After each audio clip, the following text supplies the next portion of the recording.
Halo pemirsa GPR TV dari Sabang sampai Maroke, dari Niangas hingga Pulau Rote. Bertemu lagi bersama saya Mona Azarinisa dalam program Kominfo Newsroom.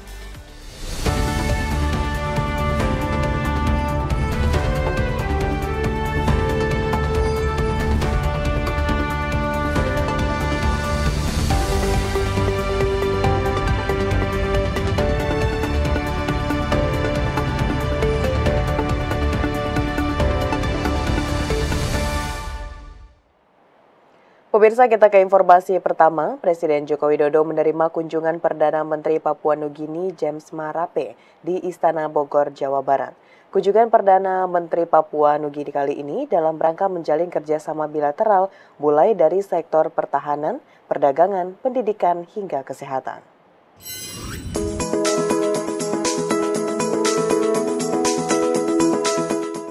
Presiden Republik Indonesia Joko Widodo menerima kunjungan kenegaraan Perdana Menteri Papua Nugini James Marape di Istana Kepresidenan Bogor, Jawa Barat pada Senin 15 Juli 2024. Kunjungan ini merupakan kedua kalinya bagi Perdana Menteri James Marape ke Indonesia setelah pertemuan pertama pada Maret 2022, dilanjutkan dengan Presiden Joko Widodo memenuhi kunjungan balasan ke Papua Nugini pada Juli 2023.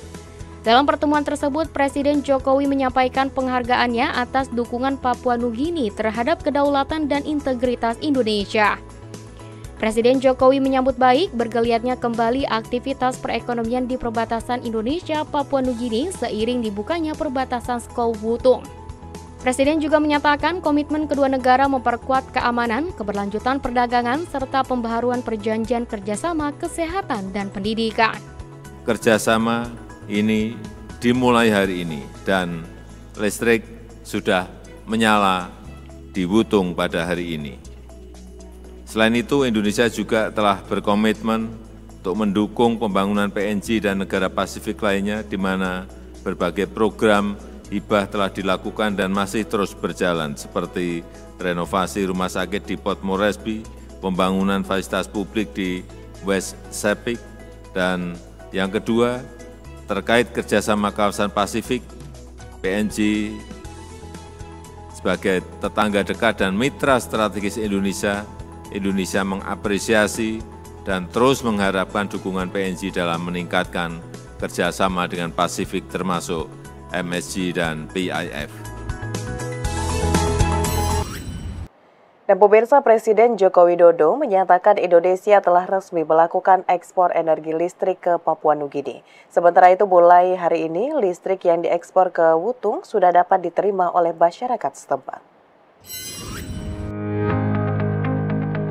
Dalam keterangan pers usai melakukan pertemuan dengan Perdana Menteri Papua Nugini James Marape pada Senin 15 Juli 2024, Presiden Joko Widodo menyatakan Indonesia telah resmi melakukan ekspor energi listrik ke Papua Nugini. Ekspor tersebut dilakukan dengan membangun jaringan listrik di perbatasan Skou, Papua dan Desa Wutung di Papua Nugini. Presiden memastikan mulai hari ini listrik yang diekspor ke Wutung sudah dapat diterima oleh masyarakat setempat.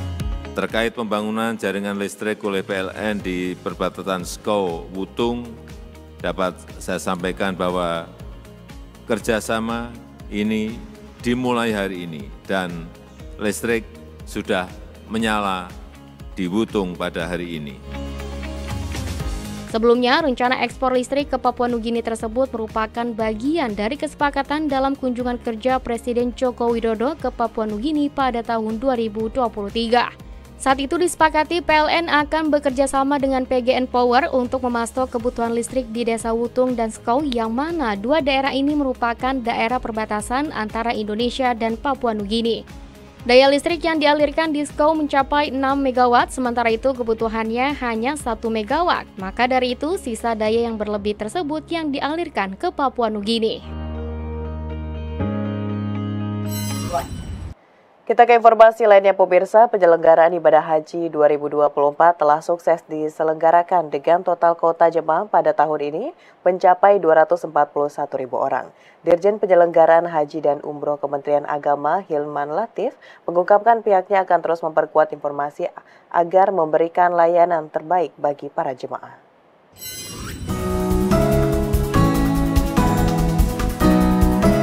Musim Haji 1445 Hijriah atau 2024 Masehi merupakan penyelenggaraan ibadah haji dengan kuota jemaah haji terbanyak dalam sejarah perhajian di Indonesia, yakni dengan jumlah total sebanyak 241.000 kuota haji. Angka tersebut menandakan telah suksesnya penyelenggaraan ibadah haji 2024. Diikuti dengan penambahan jumlah kuota yang diberikan oleh Kerajaan Arab Saudi kepada Indonesia sebanyak 20.000 jemaah, terdiri dari 10.000 kuota tambahan diperuntukkan bagi jemaah haji reguler dan 10.000 lainnya untuk jemaah haji khusus. Sehingga total jemaah haji Indonesia tahun ini berjumlah 241.000 orang, terdiri dari 213.320 jemaah dan 27.680 jemaah haji khusus. Dirjen Penyelenggaraan Haji dan Umroh Kementerian Agama Hilman Latif dalam Coffee Morning Sukses Haji 2024 menjelaskan bahwa dengan suksesnya penyelenggaraan ibadah haji 2024, pihaknya akan terus berupaya memberikan pelayanan terbaik bagi jemaah haji dengan 3 faktor penunjang. Pertama,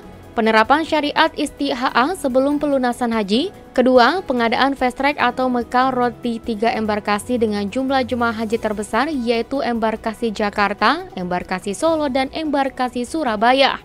Dan faktor penunjang ketiga yakni inovasi murur, atau layanan ibadah haji bagi para jemaah dari Arafah yang hendak menuju Muzdalifah dan melanjutkan ke Mina diperbolehkan untuk tidak mabit atau menginap, sehingga jumlah jemaah yang mabit di Muzdalifah turun signifikan dan berimbas pada lancarnya proses mabit di Muzdalifah. Selain 3 inovasi yang signifikan di atas, berbagai inovasi lainnya juga dicanangkan dalam sukses haji 2024. Salah satunya dengan menerapkan tanajul yang akan disimulasikan pada penyelenggaraan ibadah haji tahun depan. Nah, karena itulah muncul murur gitu ya, yang relatif berhasil secara proses dan waktunya mengurangi kepadatan Muzdalifah, tapi tentu masih ada catatan-catatan juga menurut kami ya, dari segi bagaimana evakuasi orang murur dan non murur, apa yang diskenariokan. Ada yang berjalan lancar, ada juga yang berbeda gitu ya.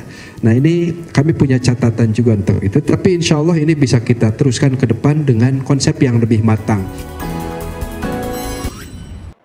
Direktur Layanan Haji Dalam Negeri Kementerian Agama, Saiful Mujab, mengimbau kepada masing-masing maskapai penerbangan untuk segera mendaftarkan slotnya sejak dibukanya maskapai penerbangan guna menghindari terjadinya keterlambatan jamaah selama penyelenggaraan haji berlangsung.